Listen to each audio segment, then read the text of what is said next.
A crash that killed 4 Gretna teens impacted many people throughout the community. Authorities are still working to identify who provided the girls alcohol to prevent this from happening to other families. Senior reporter Jake Wazakowski explains what's being done and how deputies believe kids are getting the alcohol. 4 young lives gone on a June evening in rural Sarpy County. Alexandria Minardi, Addison Pfeiffer, Chloe Odermatt, and Abigail Barth. All 15 and 16 years old died in the fiery crash.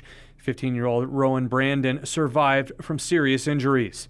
For 6 months, Sarpy County authorities have spent hundreds of hours following leads, interviewing witnesses, and serving search warrants to figure out how the girls got alcohol. We knew we had to do everything possible to see that something like this doesn't happen again. Sarpy County Sheriff Jeff Davis says they have 2 persons of interest who are of student age, but no arrests have been made. It's possible we have an idea already where the alcohol came from and we just can't prove it because we don't have the right person to come forward and say, yeah, that's what happened. Authorities say that in Sarpy County, around the time of the crash and afterwards, teens were actually getting a hold of vodka, pouring it into water bottles, and then selling it for $5 to $10 each. Since the crash, sheriffs have arrested or cited 12 teens for stealing alcohol from the Gretna Walmart, 3 for minor in possession in the school parking lot, and 1 with fake identification. Authorities say the crash hasn't made teens think twice about drinking. I think the accountability piece is important in the sense of we don't want this to happen again. And what I fear is that, there's things that didn't stop. There's still people who stole alcohol, within weeks after the crash happened.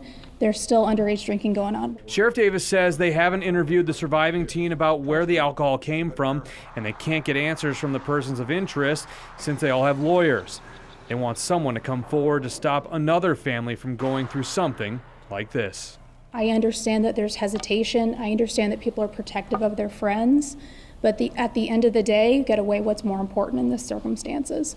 Sheriff Davis says that though there haven't been any arrests, this investigation is not at a dead end. They anticipate more tips coming in, and that number is 402-592-7867. Reporting in Sarpy County, Jake Wazakowski, 3 News Now. The Sarpy County Sheriff says know your kids' social media and phone passwords. Check to find out if they have fake IDs because they're easy to get. And check your kid's car for empty water bottles which may have had alcohol in them.